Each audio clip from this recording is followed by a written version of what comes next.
Here's what's coming up on Network Africa today.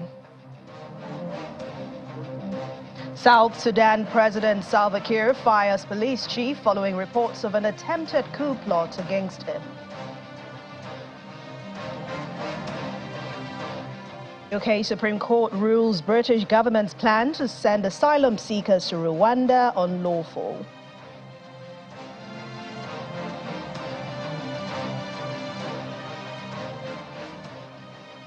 And Ghana's President Nana Akufo-Addo pushes for reparations for historical injustices committed during slavery and colonialism.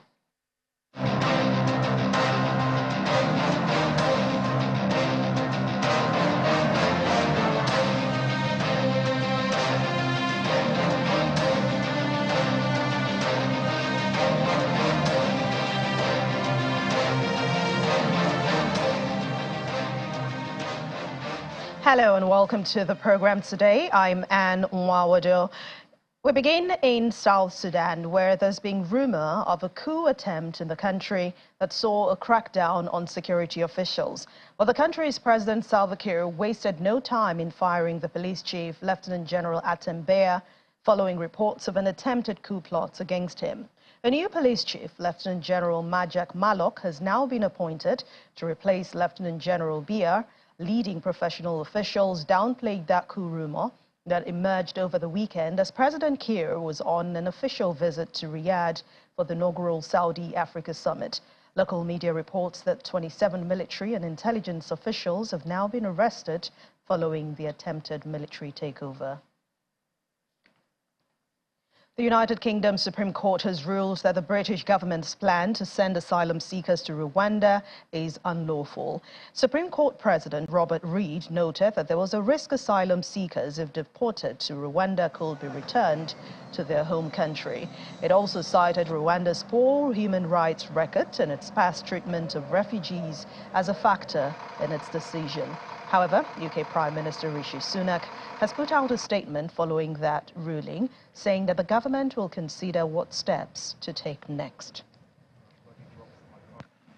As I've explained, the legal test which has to be applied in this case is whether there are substantial grounds for believing that asylum seekers sent to Rwanda would be at real risk of refoulement. In the light of the evidence which I have summarized, the Court of Appeal concluded that there were such grounds. We are unanimously of the view that they were entitled to reach that conclusion. Indeed, having been taken through the evidence ourselves, we agree with their conclusion. We accept the Home Secretary's submission that the Rwandan government entered into the agreement in good faith, and that the capacity of the Rwandan system to produce accurate and fair decisions can and will be built up. Nevertheless, asking ourselves whether there were substantial grounds for believing that a real risk of refoulement existed at the relevant time, we have concluded that there were. The changes needed to eliminate the risk of refoulement may be delivered in the future, but they have not been shown to be in place now. The Home Secretary's appeal is therefore dismissed. There is also a cross-appeal on behalf of one of the asylum claimants who argues that the Rwandan policy is in breach of retained EU law, as well as being unlawful for the reasons that I've already explained. We reject that argument on the basis that under an Act of Parliament enacted in 2020, the EU provisions in question ceased to have effect at the end of that year. The cross-appeal is therefore also dismissed.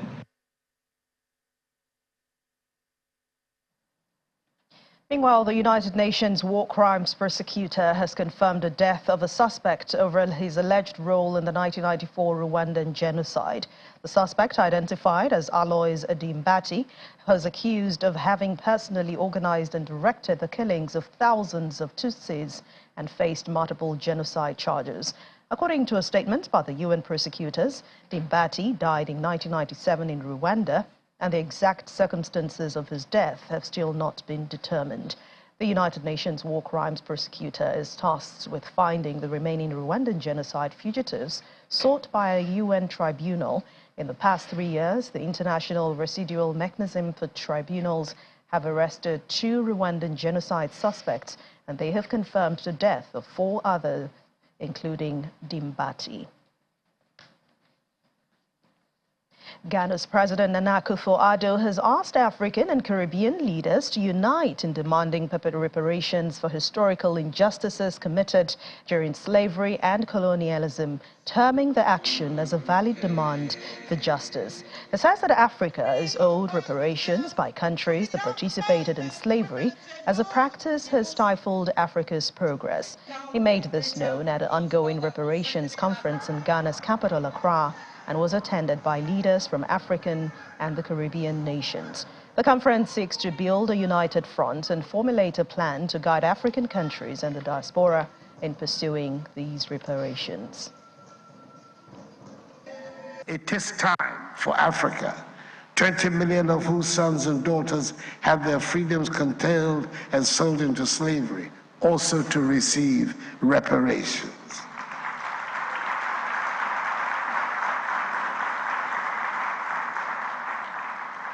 No amount of money can restore the damage caused by the transatlantic slave trade and its consequences, which will span many centuries. But surely, this is a matter that the world must confront and can no longer ignore. And even before these discussions on reparations conclude, the entire continent of Africa deserves a formal apology from the European nations involved in the slave trade.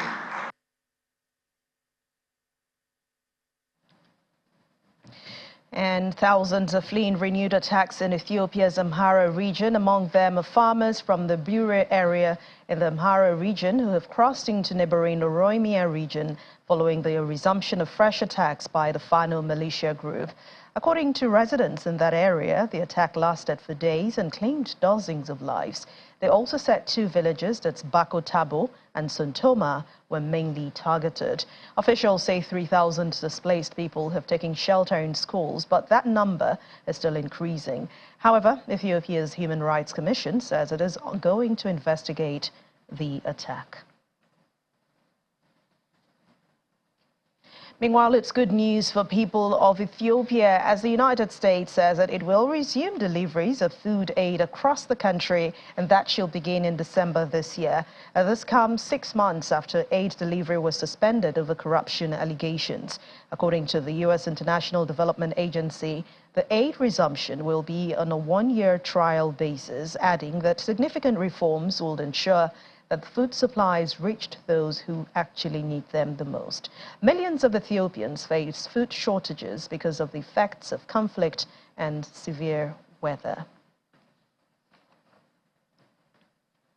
In the meantime, the United Nations has said it will resume delivering humanitarian aid supplies and evacuating staff also, but this time in Niger after the country's ruling junta lifted domestic flight restrictions for domestic operations. According to the UN Office for the Coordination of Humanitarian Affairs, roughly 4.3 million Nigerians depend on humanitarian aid. The UN agency says the resumption of domestic flight operations will facilitate the monthly delivery of nearly 2.4 million metric tons of medical supplies and other aid, as well as critical medical and security evacuations for human staff. In a quest to address the pressing issue of substance abuse, illicit trafficking in South Africa, the Department of Social Development and Central Drug Authority jointly organized the 3rd National Summit on Substance Abuse and Illicit Trafficking in Johannesburg. The summit, which started in 2018, saw distinguished guests, including experts, government officials and leaders from civil society organizations. Our correspondent, Innocent Semusa, reports. The discourse here is centered around the theme towards sustainable, coordinated and impactful strategies for national drug and substance use in South Africa. We also, what makes this summit more important to myself, my colleagues, and the departments that are here is that the cabinet recently approved the proposal by social development to re-establish the Interministerial Committee, IMC, on substance abuse. Some of those who have gone through rehabilitation program had this to say. What led you to use substance? Innocent, there's very many, very different reasons for that. Of course, influence is a big reality, as well as a child, the things that you might have dealt with, your parents, etc. But at the end of the day, I'm the one that takes full responsibility for my actions and the decisions that I made. I made some very bad decisions. I've been in sobriety now for 14 years, after a lifelong of 18 years being addicted to substance abuse. I think this topic is very personal to me because I was addicted to drugs for 16 years of my life, and the struggles that comes with it, and being invisible to society, and being just a cost. How can I say? You're the outcast. You just there. They like I said in my speech, I said where you are just brought down to just a thing. When I heard that my family and everybody, school, social worker, they want to take my kids away. So I said, no, my kids can't suffer when I'm still alive. I can't allow it because already I lost my parents and I don't have anyone, I have them only. Social Development Minister Lindiwe Zulu says the focus is on capacity building through collaborative and evidence-based socio-economic intervention. The reason why we have the interministerial meeting, which brings together all the relevant ministers who are relevant for assisting in ensuring that we implement our plans, is that political will. And that interministerial is being brought back on the basis of realizing that this problem is bigger. Substance abuse is not confined to South Africa. It has become a pervasive global challenge. Shockingly, statistics reveal that a significant number of young people worldwide are grappling with addiction. No doubt, there's a need for urgent attention and solutions on an international scale. From Johannesburg, South Africa, Innocent Samosa, Channels Television News. And remaining in South Africa, the unemployment rate for the third quarter of this year has eased by almost a percentage point to 31.9%. And that's when you compare it to the previous quarter. And this means that the country's employment figure is back above the pre-COVID-19 pandemic levels. The Statistics SA released the latest figures on Tuesday, exceeding predictions by labor analysts and economists. Meanwhile, independent economist Professor Bonke de Musa says that he's encouraged by this number. However, he added that more still needs to be done to reduce the unemployment rate in South Africa. He was speaking to the business desk earlier today. I'm encouraged by those figures. Interestingly enough, I had to deal with this matter on different platforms, and people were challenging me and saying, but what is there to celebrate when the unemployment figures are still very high? And I had to say to them, you have to look at the big picture. When we had the COVID, which was totally unexpected in 2020, it was as if the world was coming to an end, and everything literally went down. And we were not sure how long it was going to take us to come out of that. And then last year, we started seeing some offshoots saying, okay, things are getting better, but we thought we were still far from there. Now, this is one major significant pointer that yes, things are improving. Moving from a 32.6% unemployment rate in the second quarter to 31.9 in the third quarter is a psychologically important thing. That what is happening here, it looks like you are going down and down, because at one stage, people were already calling it at over 35%, and we are now at 31.9%. That 0.1% means a lot. And looking at the big picture as well, when you consider that the youth unemployment we have always been crying, it's over 60%, of course not for graduates, but for all the youth. But when you look at the split with those between 15 years and 24 years, at 58%, yes, it is not a good figure to look at.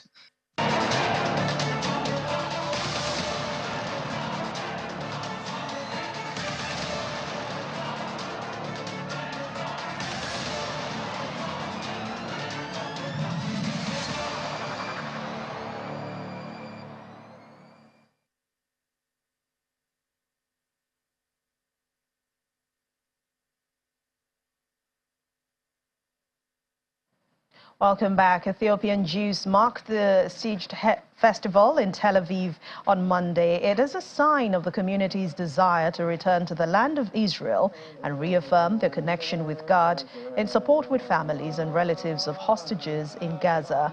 This festival is observed 50 days after the Jewish Day of Atonement. Usually, members of the Jewish Ethiopian community are clad in white and hold decorated ceremonial umbrellas. They offer a public prayer at an area overlooking Jerusalem's old city, but this time they decide to share their own traditional festival with other Israelis in Tel Aviv, where hostages' families gathered to protest for the release of more than 200 hostages being held in Gaza.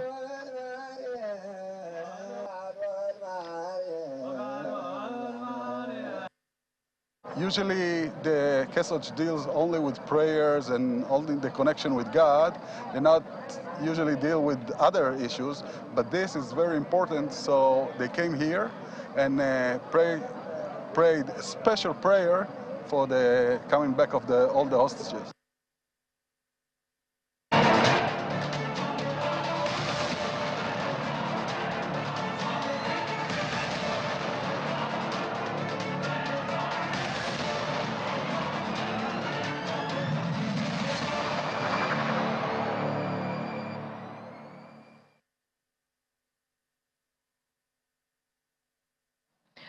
And the Lagos State Governor Babajide Sanwo-Olu says that Lagos is ready for bigger business for the state to take over the world in the financial and economic space. Governor Babajide Sanwo-Olu, who spoke during an interview with Channels Television in London about Lagos' participation in the ongoing Lord Mayor's show, says that the invitation extended to Lagos in Nigeria as a testament to the upward economic trajectory of the state.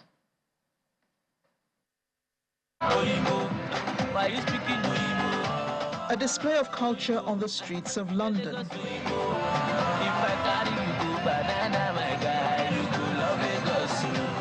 Some Nigerians are here in the city for the Lord Mayor Show, an annual event that has been running for over 800 years. For the first time, the occasion is having African representation, including Lagos, flying the flag for Nigeria. Governor Babajide Sanwo-Olu is here to pitch the benefits of international investment. This roadshow by some Nigerians is to highlight what the Lagos State government can bring to the table for foreign partnership. We're incredibly honored to actually be here, showcasing the fact that there's so many sectorial opportunities for investment and strategic partnerships in Lagos. And we look forward to lots of subsequent discussions. Being the lead of the diaspora office, I know the importance of the diaspora, being the ambassadors, being our arms and feet to communicate to the international community what we have to offer to the world. And we're encouraging people that we are propagating this message of Lagos being the international financial center of Africa, in fact, of the world. To me, it's very historical. It's not only historical, it's something that is historical of great propensity and significance. Over 800 years of this show, this is the first time an African country is coming. Not only an African country, but a subnational Lagos city. Stakeholders in the private sector are also here to support the steps taken by Lagos State. we had hoped to portray Lagos in the right light on the world stage. And I think that we achieved that to let the world know that things are changing. The float told our story. One side you have the Danfos and the Keke Marwas that, you know, are being phased out now but represent our past. And then on the other side you have the blue line, which is our future. We're not just here for the fanfare alone. We're doing a little bit more. Recently, Governor inaugurated the Lagos International Financial Center Council that is focused on establishing LIFC, as we call it, Lagos International Financial Center. And we want to let the investing public know that Lagos is the destination to be when you're thinking of investment on the continent. For Governor Sanwo-Olu, it is an opportunity to place Lagos on the map of the world. There's a plan to make Lagos one of the international financial center. It's a big, bustling city already, but we want the world to know more about us and to know all of the great things that we're doing. So we're here to display our culture, to display part of our heritage, and to display who we are, so that we can open Lagos up for business. London and the city of London is known to be the oldest and the most diversified city in the world. So a partnership with Lagos is a plus for both of us, right? So we're excited that we're the first African city to have been so invited. And you can see other cities of the world, nations of the world also here, right? And so there's no better time for us to sell ourselves. Lagos, being the first state in the whole of Africa to take part in the Lord Mayor Show, means a lot to the state government, which is ready to leverage on the platform to transform the state into an international financial center notable around the world.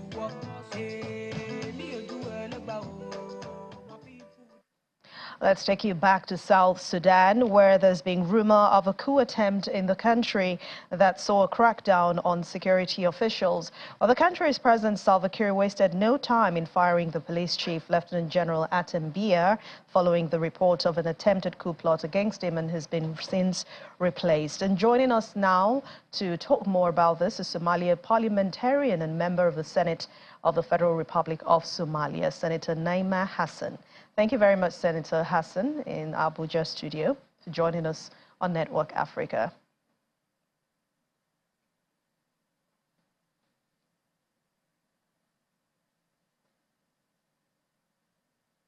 Senator Hassan, can you hear me, please? Welcome to Network Africa. Yes, I can hear you loud and clear.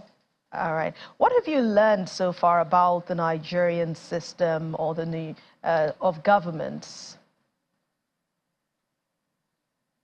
Oh gosh, what haven't we learned? Of course, Nigeria has a way advanced political government system. Nigeria has advanced functional parliamentarian oversight. And there's so much that we can learn as Somalia from Nigeria. Between the governance in Nigeria, when you compare it to Somalia, and what might you like to take out when you go back?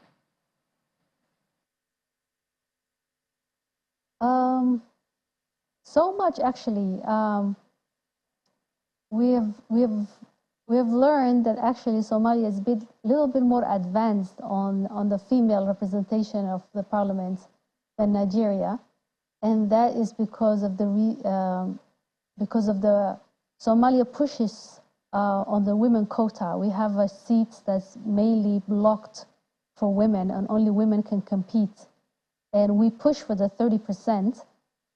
2017 was close to the 30. We had 24%.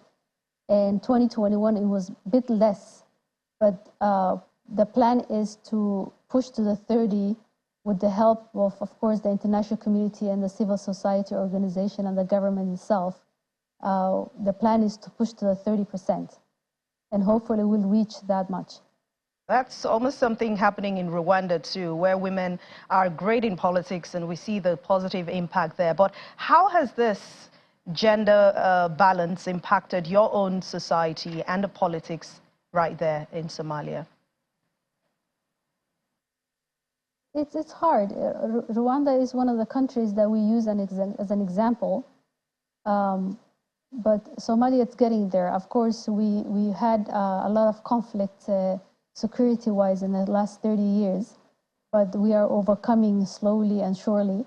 But we're getting there. We're getting there. We are getting to have women in power. We are getting. We are working very hard to increase the women representation of the parliament and to be the decision makers, of course, and to be on the table where the decisions are made for our society. On a lighter note now, I know a lot of people like jollof rice when they come to Nigeria, but what have you been eating? And have you picked any favorite from among our beautiful local dishes so far since you've been here? Oh, gosh, actually, I cannot name only few. Personally, I enjoyed Nigerian food so much because I'm a queen of spices, and I love spicy food. And I've never been to a country where the natural food is so spicy. So I enjoyed it very much so, very much. Thank you very much. Thanks a lot, parliamentarian and member of the Senate of the Federal Republic of Somalia, Senator Naima Hassan. Thanks for your contribution on Network Africa. And please stay safe. Thank you for having me. Thank you. Well, on that note, we end Network Africa for today. Thank you so much for watching. I'm Anne Nwawade.